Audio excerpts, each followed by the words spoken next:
Welcome into 5 Wide Fantasy. Today's video, must-start players for Week 17 of the fantasy football season, the championship week for those of you in your season-long leagues. We got some players that I really think you should be starting this week in season-long leagues, but as well, some players will be deploying in our DFS contest for this week on OwnersBox. If you guys enjoy the show, if you guys enjoy the channel, if you watch our videos, the best way to support us is by signing up and playing daily fantasy on OwnersBox. The link to sign up is down below in the description. We're going to offer you a 100% sign-up bonus up to $500 in a deposit match. We're also going to give you a $10 free entry into the Sunday Smash contest or any $10 contest in the lobby, and as well a $10 free entry into any Lightning Lineups contest, which is an awesome game format. If you haven't checked that out, definitely go play. Very, very fun, especially on single game slates on Thursday nights, Monday nights, Sunday nights, but really all throughout. We have it offered in every single sport as well. So let's get to the slate, always starting with the quarterback position. Massive slate, of course, Sunday only this week in the NFL, obviously except with the exception of Monday Night Football and Thursday Night Football, but no Saturday games this week. So a flurry of quarterbacks to choose from. Getting into some of the big ones to look at in my mind, those players would definitely be Justin Fields, going into some indoor weather, some good weather for the first time. Well, no weather to speak of, but just indoors for Fields, something he hasn't had the opportunity to do for what feels like more than a few weeks now. I know he's dealing with an injury he's been playing through for a number of weeks now. That isn't concerning to me. He's going to play out the rest of the year. Is what Matt Eberflus said. So I really like him in a matchup against Detroit. We saw this game give us a ton of points last time. So he's someone I'm eyeing for sure. A few others that I'd be looking towards. I think Aaron Rodgers sticks out in that matchup against Minnesota, who've been terrible against the pass this season. Jared Goff is in a good matchup against Chicago as well. Definitely one you don't want to look over. Goff has been feasting against poor pass defenses. Any good matchup he's been able to take advantage of. Daniel Jones in the matchup against Indy isn't too bad either. The Colts have taken a step back in overall defensively, but could be one where they lean a little bit more on the run. I would be willing to give Deshaun Watson another chance here. It is an opportunity for the pass game. With Washington being so stout against the run, they could lean more on Watson in the matchup. Who else? Mike White. You know, when Mike White is healthy, he's going to give you a healthy passing volume as well. Who else we have here that I could look to? Sam Darnold, Baker Mayfield, definitely not. Carson Wentz, not in a bad match against Cleveland. He's definitely underpriced in the platform at $5,800. But Cleveland is a very bad run defense. So you could see Washington lean more on the ground there. And if you want to take a huge flyer, Desmond Ridder, $5,800, definitely not incredibly enticing for some of you, but I could see it happen if you want to save some money, and Ridder could give you a little bit of work on the ground as well. But that kind of covers the QB position. So the guys I want to go to, Justin Fields, for sure. Fields can give us that rushing ability. He didn't give it to us last week. I think in a matchup against a much worse defense, we'll find that. I mentioned this last week, is that a lot of what I thought I was worried about with Fields came down to the fact that a lot of what he does comes into plays that break down and nobody's open, and he rolls out and runs the ball. And against the Bills in that really poor weather, that wasn't as easy to do so.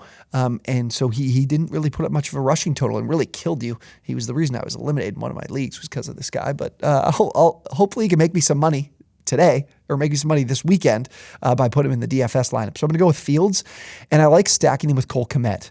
I was kind of running through, what could I do here with the Bears tight end situation, or Bears receiving situation.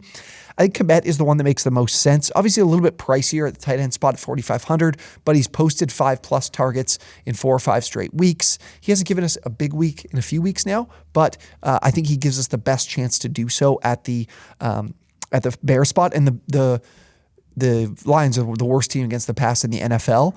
Now, if you wanted to consider another player that's a little bit cheaper, we saw Velus Jones hit a couple of big plays last week, and on OwnersBox, you do get points for return yards, and Jones has posted 100+ return yards in 3 straight weeks now, I believe. So he's a sneaky one, $3,800. He is priced, I think, appropriately because of including the fact that he does play with the return yards as well. But he was 4th in snaps for receivers. He was behind Byron Pringle and I believe Dante Pettis, and obviously Cole Kmet. Maybe that improves even more, and you could play him. Definitely worth a flyer if you want to save some money at one of these flex spots or wide receiver spots. But I am going to go Kmet. I like what I can get from him a little bit more than Jones. Jones just wasn't running quite enough routes for me. And then at the other quarterback spot, I like going with Aaron Rodgers. I think Rodgers is going to be relied on heavily in this game. The Vikings have a really good run defense, really struggle against the pass. Now, what do we do with the stack? So the stack, in my mind, let me find this Packers game here. Where are you? There you are. The stack is very interesting because Christian Watson, not practicing, missed all of the second half last week, which is something very interesting to note because obviously a must-win game for the Packers, and they weren't able to get him back out last week for the second half, and not practicing. I think he's going to miss. I don't think he's going to play this weekend, so that leaves a few players available to step up. I expect Allen Lazard, Romeo Doubs, and Randall Cobb to be the main three out in the field. Cobb being in that slot role, Doubs and Lazard on the outside. And I think with Watson's absence, you've got to play Lazard because Lazard now takes over as that red zone look for Rodgers. Watson was that guy the last number of weeks. Lazard has proven to be able to be that guy in previous weeks when Watson wasn't healthy. And Lazard's priced at $5,500, a very reasonable number. Coming off a mediocre week last week, certainly a serviceable one. But here we have a very elevated role for him and one where he's playing against a plus matchup for their passing offense. So I really like what you can get against this Vikings pass defense for Lazard with Watson out. But again, if Watson plays, maybe we reevaluate. Maybe I go with pay a little bit more for Watson, or even go down to Doubs as more of a flyer at that spot. But I would definitely lean more towards Lazard right now. All right, let's go to the running back spots for these next two spots to fill out. Running backs this week, Saquon's definitely in a good matchup, could spend up on him.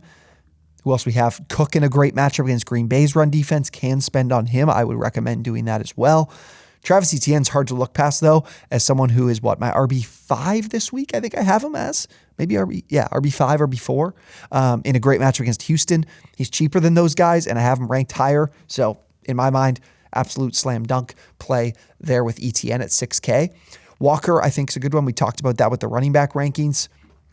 But as I go, there was a few that I looked at earlier that I did definitely stick out. Zach Moss, decent price, $5,300. We still have Deion Jackson priced up at the same. So you're definitely getting a discount on Moss because he's clearly the RB1 for the Colts, and the Giants have not been good against the run this year. Big one, but I've got to ride with Tyler Algier. He's the guy I'm one of the highest on this week in terms of risers on a week-to-week basis in my rankings. Algier in a plus matchup against Arizona, getting volume. This team has the chance to potentially be leading this game. Regardless, they'll lean on Algier in the matchup. I like Algier there. So Etienne and Algier at the RB spots. Let's go fill out this one more wide receiver spot before I get to these last two flex spots. There was someone I had originally eyed up that I think I'm going to blank on, but we'll run through some of these options. Drake London, another week with great volume. Jacoby Myers isn't a bad play either at 4,800.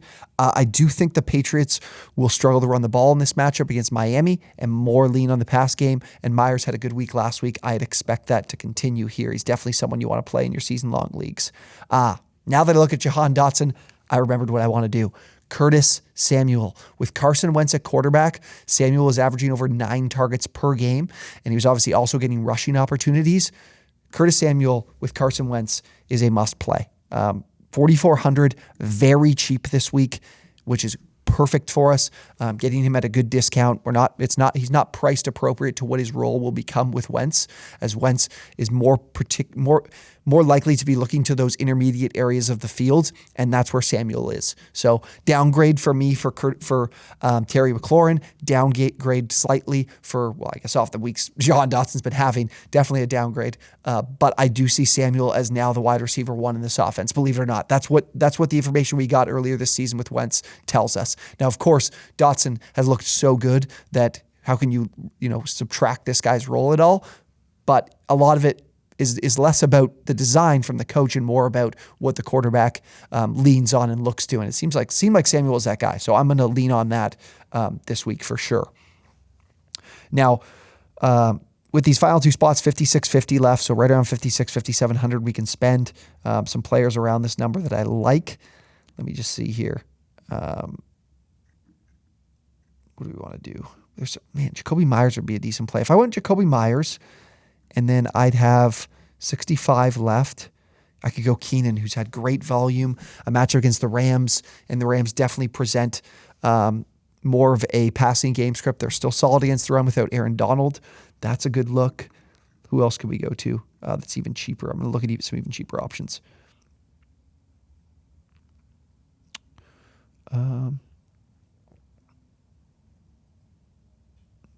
Nothing here. Hodgins, Richie James, Valdez-Scantling, Kadarius Toney. Man, Renfro's still priced pretty low, but now the quarterback changed to Stidham. I love how McDaniels is like, yeah, we're going to see what we have in the kid, as if Stidham hasn't been playing in his system for 4 years. Like, dude, what an incredible excuse. Okay, I think that's the way to go here. I don't see anyone cheaper that can really save me money that I love.